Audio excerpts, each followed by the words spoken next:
Well, here we are again. We want to continue our study of Daniel's little sealed book.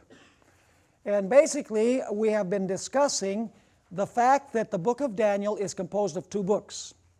The first book is Daniel 1 through 7.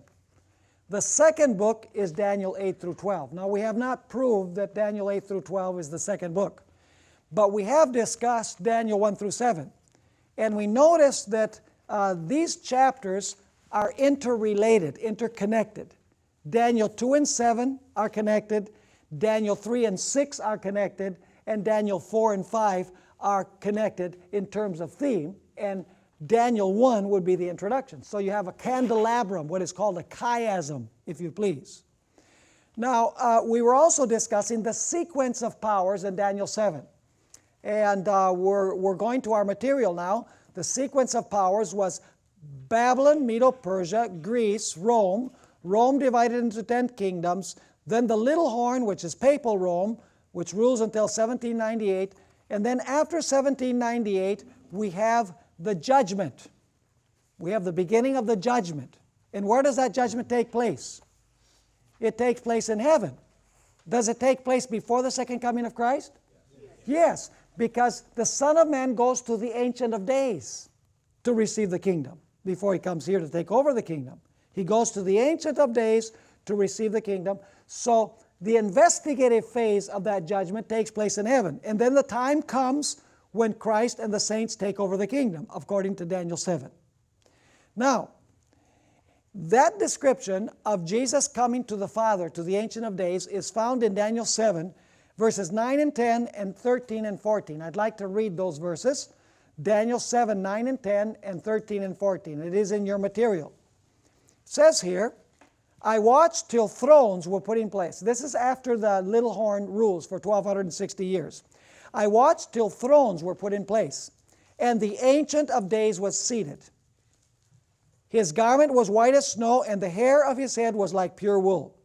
His throne was a fiery flame, its wheels a burning fire. A fiery stream issued and came forth from before him. 1,000 thousands ministered to him. 10,000 times 10,000 stood before him. The court was seated, and the books were opened. Where is this judgment being enacted? In heaven. Now notice verses 13 and 14. After the Father moves, then you find this. I was watching in the night visions, and behold, one like the Son of Man, coming with the clouds of heaven. He came to the Ancient of Days. Where's the Ancient of Days? In heaven. We pray, Our Father which art in heaven. The Ancient of Days is in heaven. So the Son of Man comes to the Ancient of Days. Where is this judgment taking place? It's taking place in heaven. And so it says, one like the Son of Man, coming with the clouds of heaven. He came to the Ancient of Days, and they, that is the clouds, the angels, brought him near before him. And now notice, then to him was given dominion and glory and a kingdom that all peoples, nations, and languages should serve him.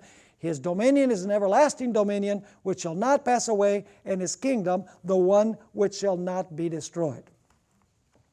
So Daniel 7 has something very interesting.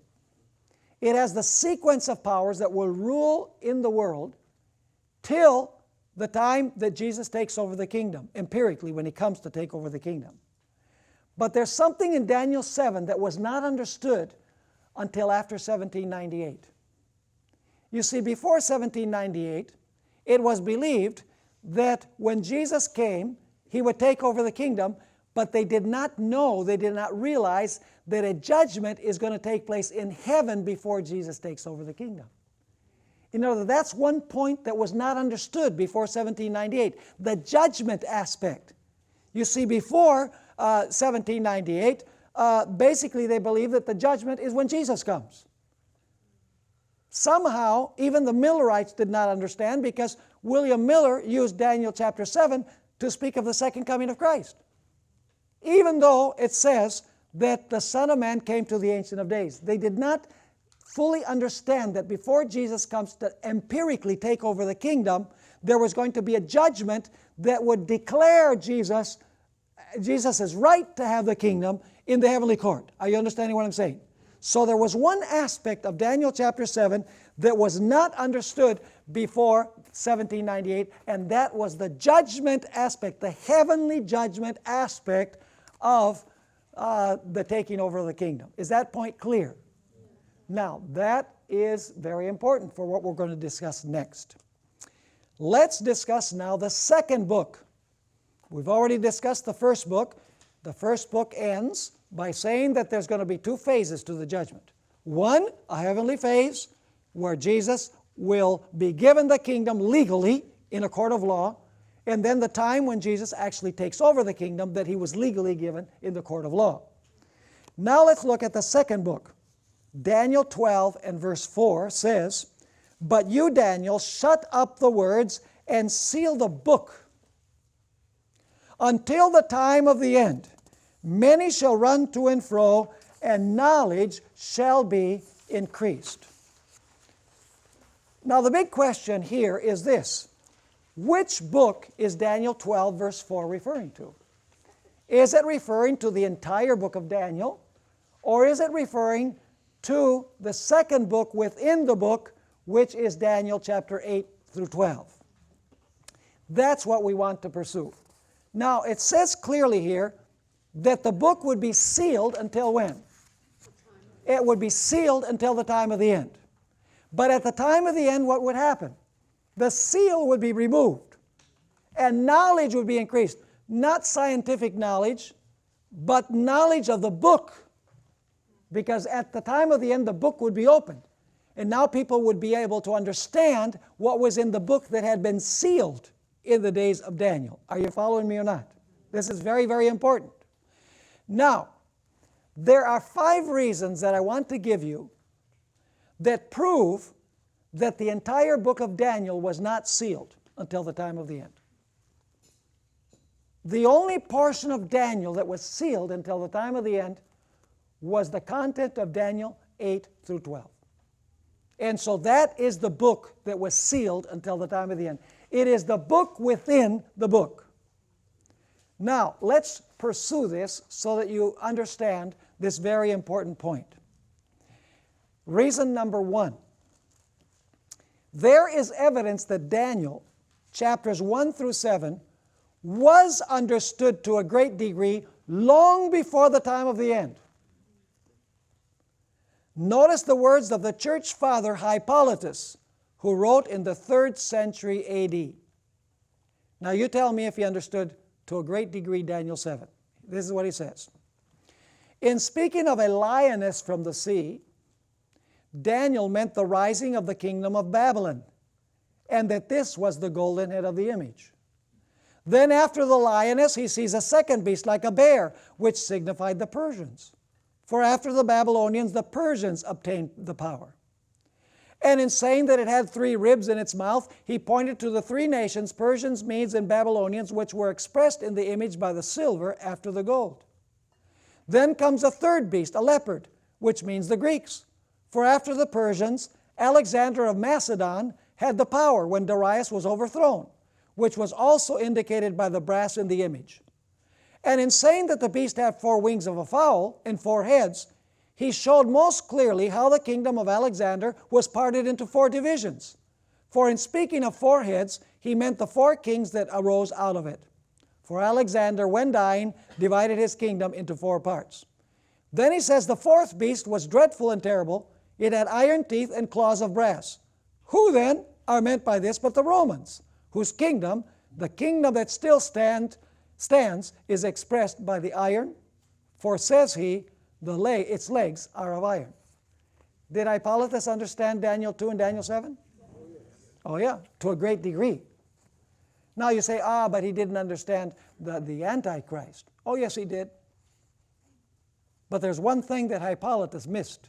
Let's read his second quotation. By the way, for those who are interested, this is found in Leroy Edwin Froome's book, The Prophetic Faith of Our Fathers, Volume 1, page 272. This is what Hippolytus said in the second statement. Let us look at what is before us more carefully and scan it, as it were, with open eye. The golden head of the image is identical with the lioness by which the Babylonians were represented. The golden shoulders and arms of silver are the same with the bear, by which the Persians and Medes are meant.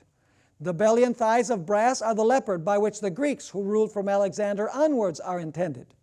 The legs of iron are the dreadful and terrible beast, by which the Romans, who hold the empire, now are meant. The toes of clay and iron are the 10 horns which are to be. The one other little horn springing up in their midst is the Antichrist. Interesting. Was he right? Of course he was. The stone that smites the image and breaks it in pieces, and that filled the whole earth, is Christ, who comes from heaven and brings judgment on the world. What's missing? What's missing here in his description? For him, when is the judgment? When Jesus comes from heaven and brings judgment on the world. What is he missing? He's missing the pre-Advent judgment. He did not understand the pre-Advent judgment. But did he understand everything else? He understood everything else. So was Daniel 7 sealed until the time of the end? No, there was one aspect that was sealed until the time of the end, and that is the investigative judgment phase, after which Jesus would take over the kingdom. Now, the evidence in these quotations indicate that Hippolytus understood everything about Daniel 7 except the investigative pre-Advent judgment. It should be noted that even some portions, this is important also, that even some portions of Daniel 8 through 12 that were fulfilled before the time of the end could be understood before that time. The historical sections of the book could certainly be understood. The meaning of the ram and the he-goat of chapter 8 were understood before the time of the end. Is that correct? Of course, because Daniel tells us who these beasts represent, the ram and the goat. He says the ram represents Medo-Persia and the goat represents Greece. You don't have to wait till the time of the end to understand that. So even some portions of Daniel 8 were understood before the time of the end, but there's one aspect of Daniel 8 that wasn't. Let's continue. Much of the earlier portions of Daniel 11 could be understood before the time of the end, as can be seen by the fact that the pagan philosopher Porphyry argued to the church father Tertullian that the first half of Daniel 11 describes so precisely Greek and Roman history that it had to have been written in the 2nd century rather than in the 6th century. So Porphyry said this is too detailed. This could not have been written 400 years before it happened. So somehow Daniel must have been written in the year 200 BC. So were there portions of Daniel 11 that even the pagan philosopher Porphyry could understand? Of course. But there is one specific element of Daniel 8 through 12 that could not be understood by anyone until the time of the end. And that was the message concerning the 2300 days and the judgment. These things were sealed until the time of the end, because only then would it be true that the judgment had begun. Are you with me? Yes. I want to make sure that you're following along here. What is the only thing that was not understood? The 2300 days and the investigative judgment.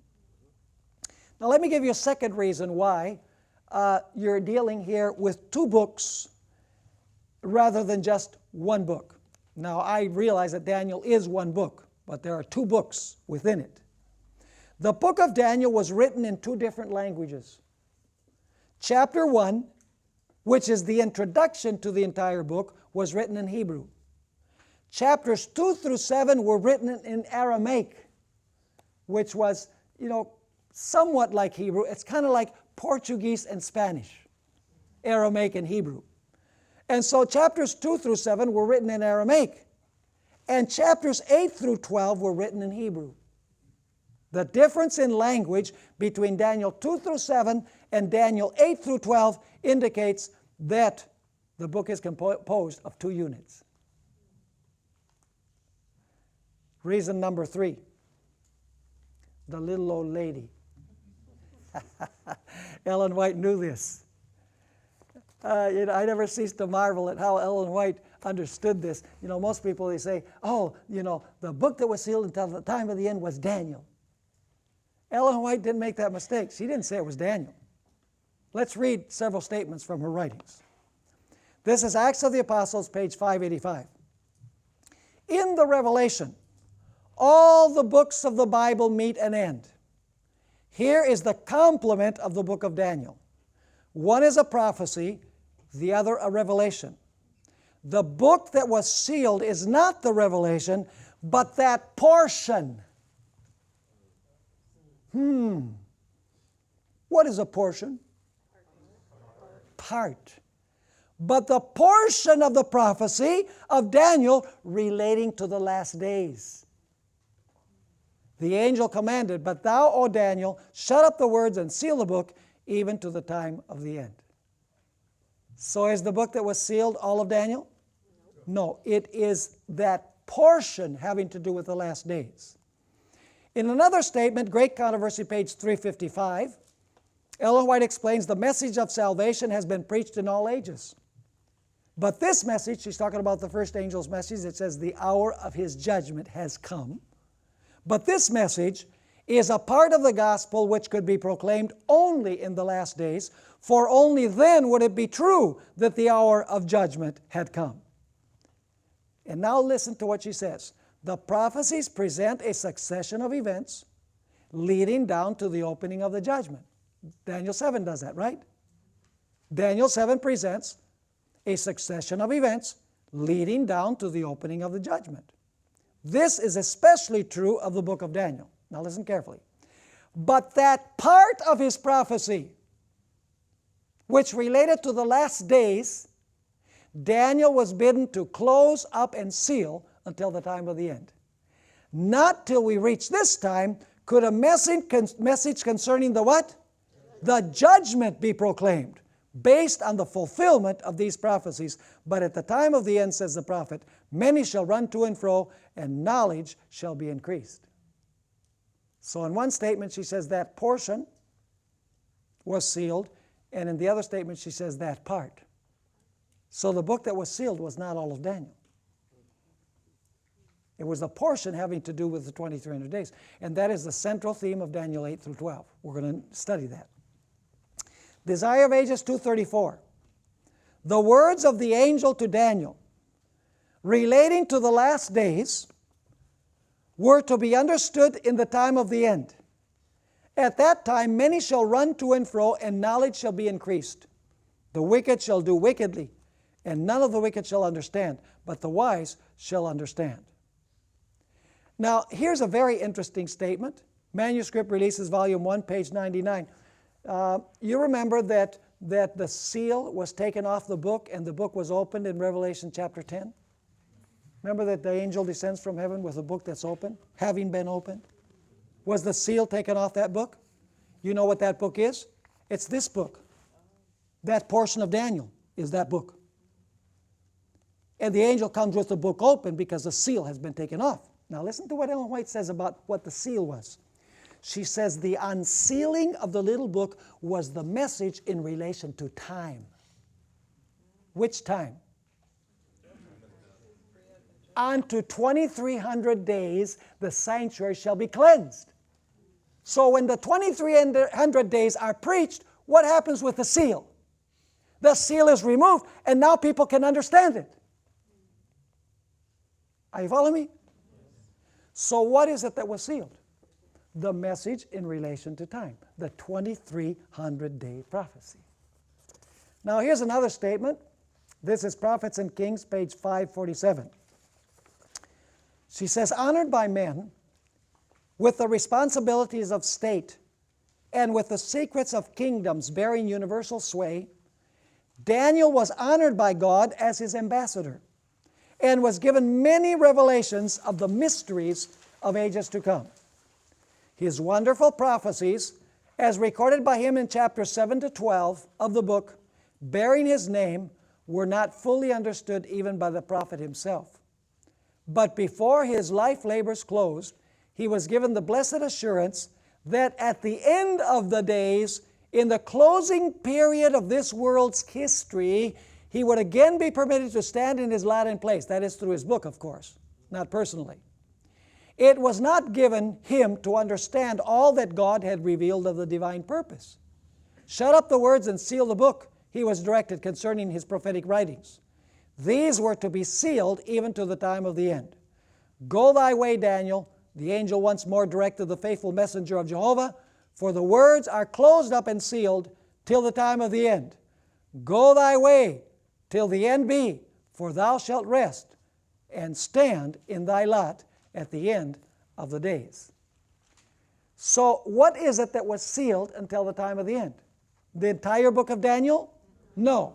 It was the portion of Daniel that has to do with the 2300 days. That has to do with the beginning of the judgment, the chronology of the beginning of the judgment. That was sealed. Other things could be understood. Could they understand the lion? Sure. Could they understand the bear? Could they understand the leopard? Could they understand the dragon beast?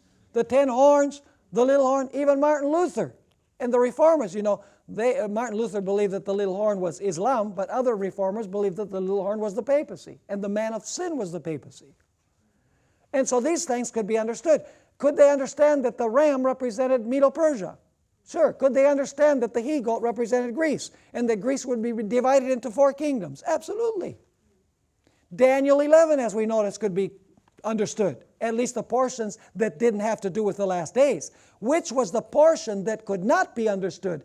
Ellen White says that which had to do with the last days, with the investigative judgment, with a 2300-day prophecy.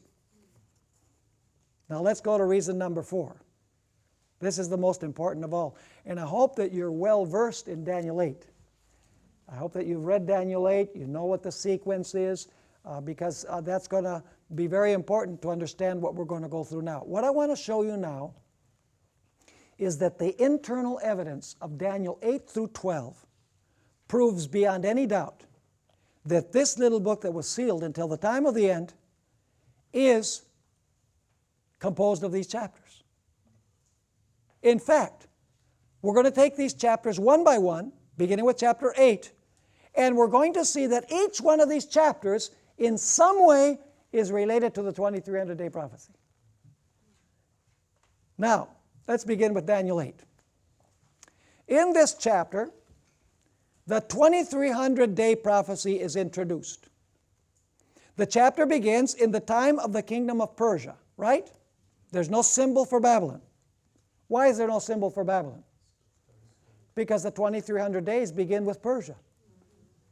So if you put in Babylon, you're taking a kingdom. The vision would include a kingdom before the 2300 days begin their chronological period. That's the real reason. So notice, the chapter begins in the time of the kingdom of Persia, continues with Greece, the 4 divisions of Greece, pagan and papal Rome, all the way down to the conclusion of the 2300 days when the process of cleansing the sanctuary will begin. Are you acquainted with the broad sweep? Yeah, you have a ram, Medo-Persia, then you have a he-goat, Greece, then the he-goat grows 4 horns. Those are the 4 heads of the leopard, by the way. They grow 4 horns, and then arises a little horn, which at first is pagan Rome. It grows horizontally, and then it grows vertically towards heaven. In other words, Rome morphs from a political power into a religious power. And then it takes you all the way down to the time of the cleansing of the sanctuary. So Daniel 8 gives you the broad sweep from the time of Persia till the time when the sanctuary is going to be cleansed. 2,300 days, which we understand as years. Now I want you to notice that there are 4 differences between the prophecy of Daniel 8 and those of Daniel 2 and Daniel 7. They are somewhat parallel, but there are differences. First, while in Daniel 2 and 7, the prophetic series begins with the kingdom of Babylon, that is the gold and the lion, in Daniel 8 there is no symbol for the kingdom of Babylon. Interesting. The usual argument given for this difference is that the kingdom of Babylon was about to pass away. But the date given in this chapter indicates that the kingdom of Babylon would not pass away for another 12 years. So Babylon was still going to rule for 12 years. There has to be another reason. And the reason is that it had to begin with Persia because that's when the 2300-day prophecy begins.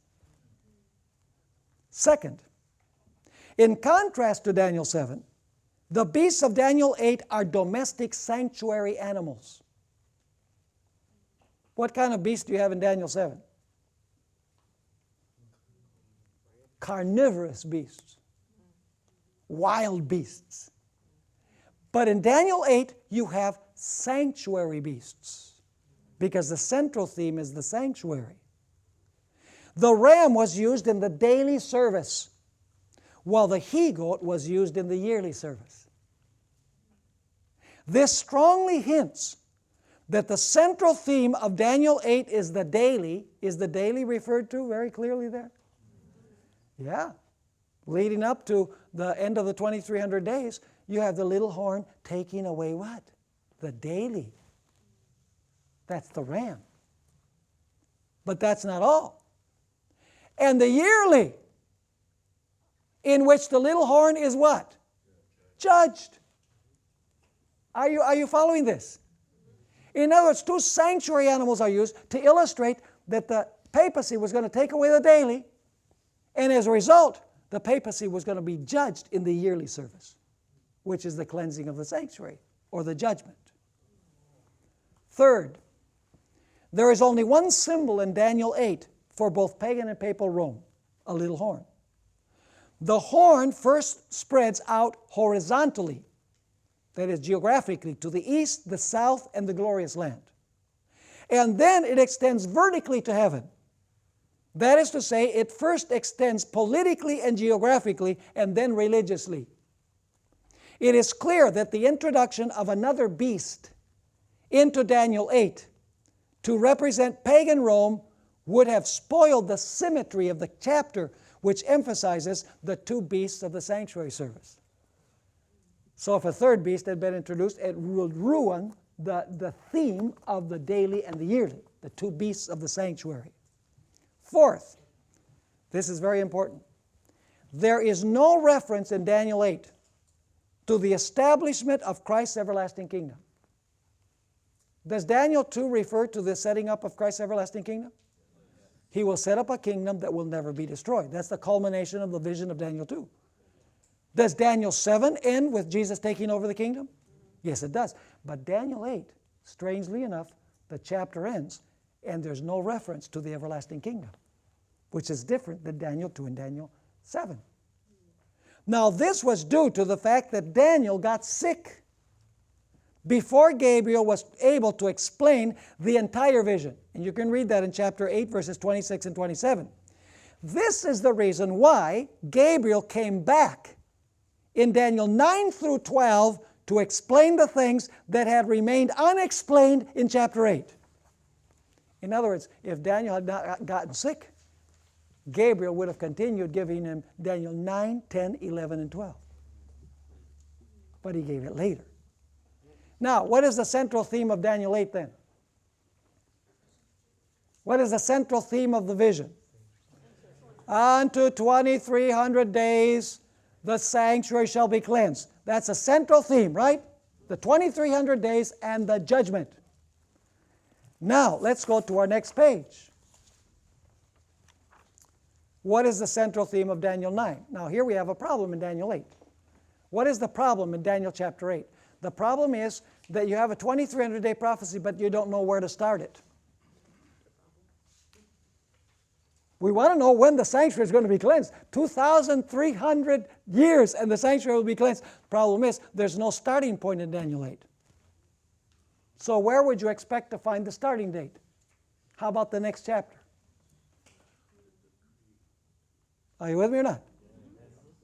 So in chapter 9, Daniel 8 mentions the 2300-day prophecy but does not provide a starting point. In chapter 9, the crucial starting point for the 2300 days is given. The 70 weeks constitute the first 490 years of the 2300-day prophecy, and those years begin during the kingdom of Persia. This is the real reason why the kingdom of Babylon is not mentioned in Daniel 8. It is because the 2300 days begin during the reign of Persia and not during the reign of Babylon. So far, so good? See, there's a reason for all this. Is it important to know the literary structure? Oh. Indispensable. So then Daniel 9 gives you the starting point for the 2300 days. So what is the central purpose of Daniel 9? To give you the starting point for the 2300-day prophecy. So is Daniel 9 related to Daniel 8? Absolutely. Now, could the 70 weeks be understood before the time of the end? Yes. Because they were fulfilled before the time of the end. But what could not be understood until the time of the end? That the remaining 1,810 years would take you to the investigative judgment. So the portions that were fulfilled could be understood. What could not be understood is the ending point. The cleansing of the sanctuary, the end of the 2300-day prophecy, that there was going to be a judgment in heaven before Jesus came to take over the kingdom on earth. Even the Millerites did not understand that. Wow. Okay, so let's go to Daniel 10. Does Daniel 10 have anything to do with the 2300-day prophecy? Of course it does. Let's read it. In order for the prophecy of the 2300 days to be fulfilled, especially the 70 weeks, it was necessary for the kings of Persia to give certain decrees for Israel to go back to their land, to rebuild their temple, city, walls, and to restore a functioning Hebrew theocracy. It was the command to build and restore Jerusalem. Certain decrees had to be given in order for the 2300-day prophecy to begin on time. Now, Satan, the prince of Persia, knew this. Do you think the devil could understand the prophecy of the 70 weeks and the 2300 days? You better believe he could. So he says, if I can skew the starting point, I can eliminate the ending point. Now notice, Satan knew this, and therefore he worked on the minds of the Persian kings to try and prevent them from allowing Israel to return to their land. Do you know that after Israel returned in 536, there was all sorts of opposition? Cyrus gave a decree, and then it was revoked. And then it was reinstated. The people that had remained in the land fought those who came back tooth and nail. Why do you suppose that was? Because the devil was behind it. Daniel 10 gives you the reason behind the reason. Now notice, I'll continue reading here. If the temple, the city, and the walls were not rebuilt, if the theocracy was not reestablished, the prophecy of the 2300 days could not begin to be fulfilled, and God's plan would be frustrated. But in the end, Michael came to help Gabriel, and the prophecy of the 2300 days began right on schedule. Is Daniel 10 related to the 2300 days? Yeah. There's a battle going on in Daniel chapter 10. The prince of Persia, who is the devil, is struggling with the kings of Persia. What he's doing is he's trying to convince them not to favor the Jewish people and not to give and to tell them, you revoke that decree. You know, even Artaxerxes gave the decree, and then he revoked the decree, and then he reenacted the decree. I don't know if you were aware of that. But there was huge opposition because the devil did not want the 2300-day prophecy to begin on time. Now notice what Ellen White says in Prophets and Kings, page 571 and 572. She explains what was going on. While Satan was striving to influence the highest powers in the kingdom of Persia to show disfavor to God's people, angels worked in behalf of the exiles. The controversy was one in which all heaven was interested. Through the prophet Daniel, we are given a glimpse of this mighty struggle between the forces of good and the forces of evil. For 3 weeks, Gabriel wrestled with the powers of darkness, seeking to counteract the influences at work on the mind of Cyrus. And before the contest closed, Christ himself came to Gabriel's aid. And you know what Michael said after this? He says, I've got to go now because I've got to continue struggling with the kings of Persia. So is chapter 10 related to the prophecy of the 2300 days? Yes, it is. This is a book within a book. All of the chapters have the same central theme, the 2300-day prophecy. Now we need to go to chapter 11. In chapter 11, what kingdom does this chapter begin with? Persia. With which kingdom did Daniel 8 begin? Persia. Do you know what's going to happen now in Daniel 11? There is no new vision in Daniel 11. Are you aware that there's no new vision in Daniel 11? What Gabriel does, he comes back and he now says to Daniel, Daniel, you got sick and I wasn't able to finish. Now I'm going to start where I started in Daniel 8, but I'm going to take you all the way to the end. Is that clear? And so now he's going to go back to where Daniel 8 began, and he's going to take Daniel, he's going to give Daniel the sweep, but he's not only going to take him to the point of the ending of the 2300 days, he's going to take him beyond that to the final conflict and to the establishment of Christ's everlasting kingdom, which he did not have the kingdom in Daniel 8 because Daniel got sick. So in Daniel 11, Gabriel is going to say, I'm going to show you the whole sweep. And I'm going to end with the everlasting kingdom, which I did not end with in Daniel 8. So let's read this. Now that which was begun and not finished in Daniel 8 will be completed in Daniel 11. As in Daniel 8, the vision of Daniel 11 begins during the kingdom of Persia, not Babylon. It continues with Greece. You can read this in Daniel 11, it's clear. It continues with its first king and the 4 divisions of Alexander's empire. It then describes the dominion of pagan Rome. Then it describes papal Rome in both of its stages, during the 1260 years and at the end of time. Verses 40 to 45 describe the papacy after the deadly wound is healed. The verses before that, verse 31 through verse 39, describes the career of the papacy during the 1260 years. But now notice, but instead of taking us merely from the time of the kingdom of Persia to the end of the 2300 days in 1844, is that where Daniel 8 ended? Unto 2300 days the sanctuary shall be cleansed. That takes you to 1844. But now in Daniel 11, instead of taking Daniel only to 1844, he's going to take him all the way to the time of the establishment of the everlasting kingdom. He's going to take him to the time when the judgment ends and the time of trouble comes and God's people are delivered and Christ establishes his everlasting kingdom. Instead of taking us merely from the time of the kingdom of Persia to the end of the 2300 days in 1844 when the judgment begins, Daniel 11 takes us all the way from Persia to the end of that judgment and the close of probation when Michael stands up. So does Daniel 11 take you far beyond 1844? It most certainly does.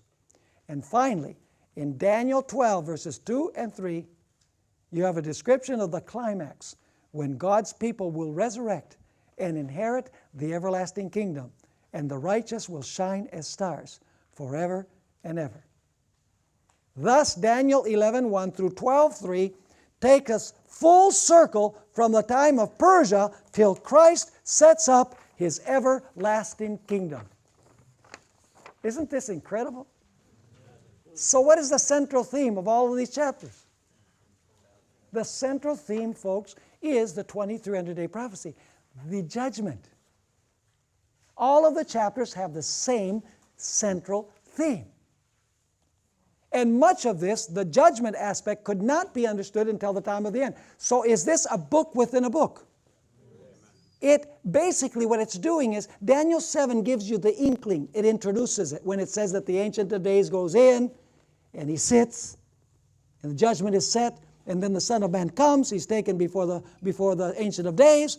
the judgment sits and the books are open. Daniel 7, at the end of the chapter, gives you the introduction to the second book. The idea that the judgment is going to be in heaven, and the judgment is going to be before the second coming of Christ. Now let's go to reason number 5.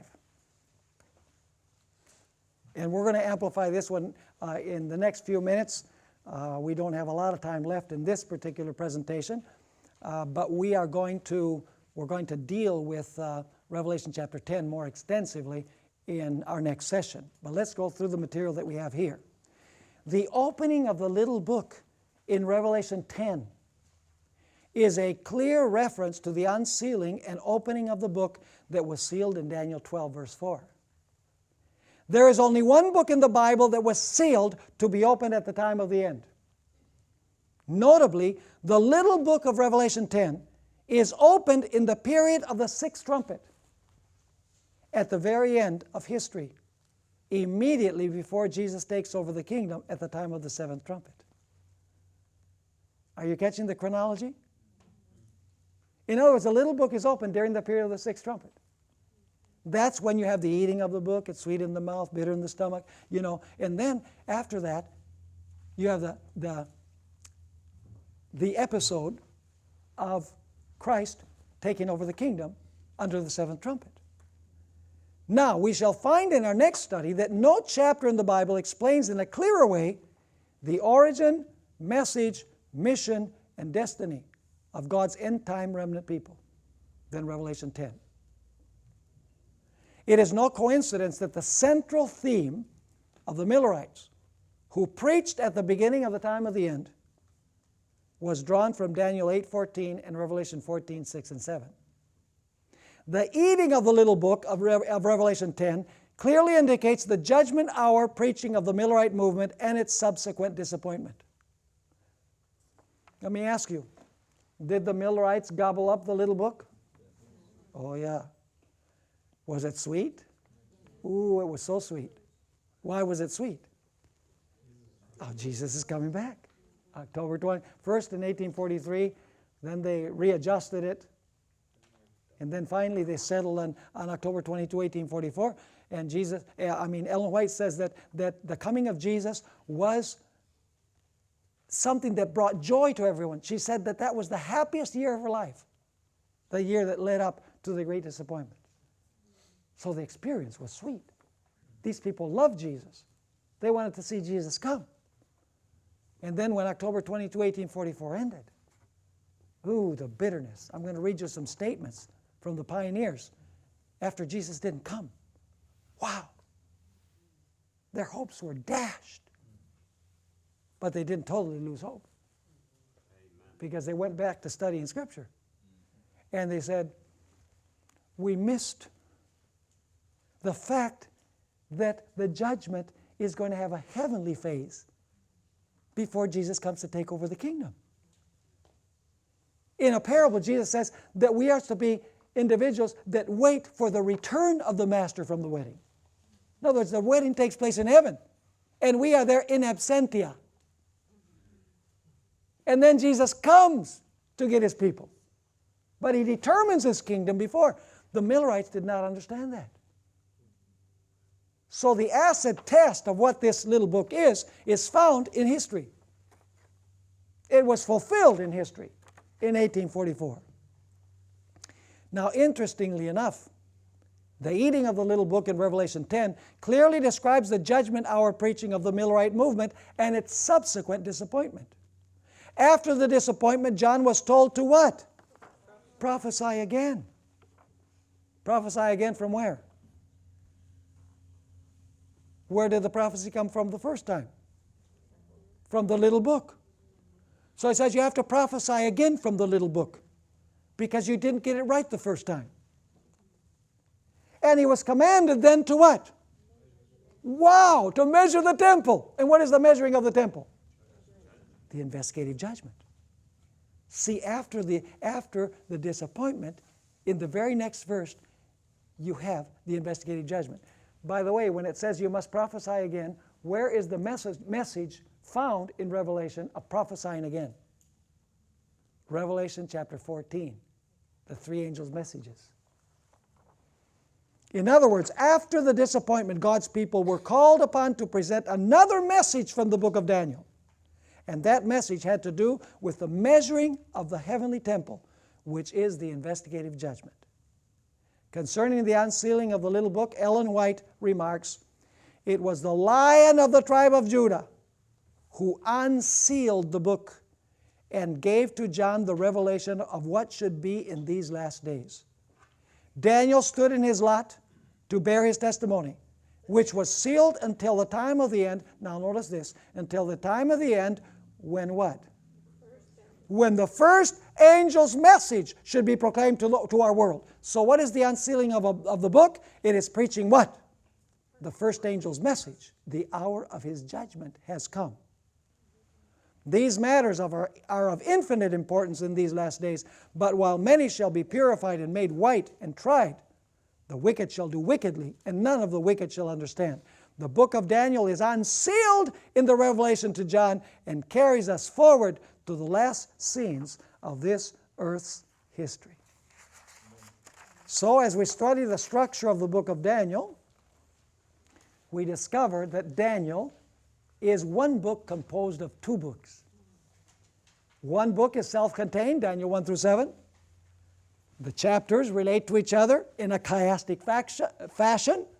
And then Daniel 8 through 12 amplifies the theme of the last verses of Daniel 7 in speaking about the 2300 days and the investigative judgment. Did you understand what we're studying? Yeah. It's marvelous, isn't it? It's just how important is it to understand the structure? It's vital. You know, and people say, well, just love Jesus. Well, yeah, I think we need to love Jesus. That's good. So if it's just love Jesus, why don't we have only in the Bible, for God so loved the world that He gave His only begotten Son? If it's just a matter of loving Jesus, just give us one verse. The fact is that as we study these things, we love Jesus more and more. Because no human mind could have done this. No human mind could have devised this unity that exists in the book of Daniel. And God wants us to be prepared for the coming of Jesus. Now, let's notice here, we have about 10 minutes left, and so we can introduce our next study. And then we'll continue after we take a break.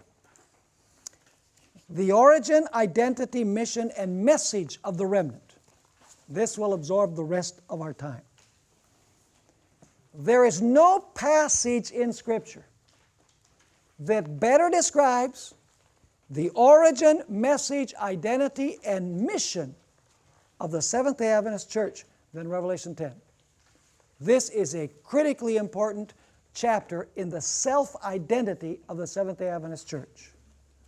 Let's read the passage so we have it clear in our minds. I saw still another mighty angel. It's not just an ordinary angel. It is a mighty angel coming down from heaven, clothed with a cloud, and a rainbow was on his head. His face was like the sun, and his feet like pillars of fire. Who do you think this angel is? Same description as Jesus in Revelation 1. It continues saying, he had a little book open. That doesn't capture the tense of the verb in Greek. The tense of the verb is having been opened. In other words, at some point previous to the angel descending from heaven, the book was closed and it was opened. He had a little book open, or having been opened, in his hand. And he set his right foot on the sea and his left foot on the land, and cried with a loud voice, as when a lion roars. When he cried out, 7 thunders uttered their voices. Now when the 7 thunders uttered their voices, I was about to write. But I heard a voice from heaven saying to me, seal up the things which the 7 thunders uttered, and do not write them. There's a lot of speculation about the thunders in the Adventist church these days. Without any reason. There shouldn't be any speculation. We'll see. the angel whom I saw standing, this is verse 5, the angel whom I saw standing on the sea and on the land raised up his hand to heaven and swore by him who lives forever and ever, who created heaven and the things that are in it, the earth and the things that are in it, and the sea and the things that are in it. Which God is this? The Creator God. That there should be, and this is the New King James, delay no longer. Terrible translation. The King James has it right. That there should be time no longer. But in the days of the sounding of the seventh angel, when he is about to sound, not when he sounds, but when the seventh angel is about to sound, the mystery of God would be finished. So is the mystery of God going to be finished shortly before the seventh trumpet blows? Absolutely. Very important. We're going to study all these things in detail. So once again, verse 7, but in the days of the sounding of the seventh angel, when he is about to sound, the mystery of God would be finished, as he declared to his servants the prophets. Then the voice which I heard from heaven spoke to me again and said, Go take the little book which is open in the hand of the angel who stands on the sea and on the earth. So I went to the angel and said to him, Give me the little book. And he said to me, Take it and eat it. And it will make your stomach bitter, but it will be as sweet as honey in your mouth. You say, now wait a minute, why do you have this reversed? Why doesn't it say it's sweet in the mouth and bitter in the stomach? Why does it say bitter in your stomach and sweet in the mouth? There's a chiastic reason. We're going to see that. You need to know the structure. Verse 9 again. So I went to the angel and said to him, Give me the little book. And he said to me, Take it and eat it. And it will make your stomach bitter, but it will be as sweet as honey in your mouth. Then I took the little book out of the angel's hand and ate it. And it was, now you have the right order, and as it was sweet as honey in my mouth. But when I had eaten it, my stomach became bitter. So why do you have this order? You know, bitter, sweet, sweet, bitter. There's a structural reason for that. We're going to notice it. Verse 11, and he said to me, You must prophesy again. And the New King James says about. The King James says to, which I think is better. You must prophesy to, again, to many peoples, nations, tongues, and kings.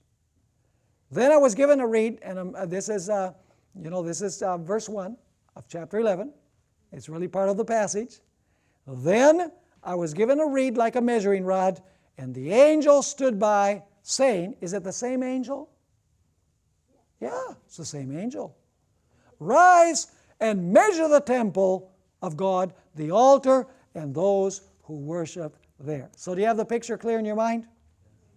Okay, now let's summarize the little book episode. Let's look at the sequence of events in this chapter. Everything revolves around the angel and the little book. First of all, the mighty angel comes down from heaven to the earth.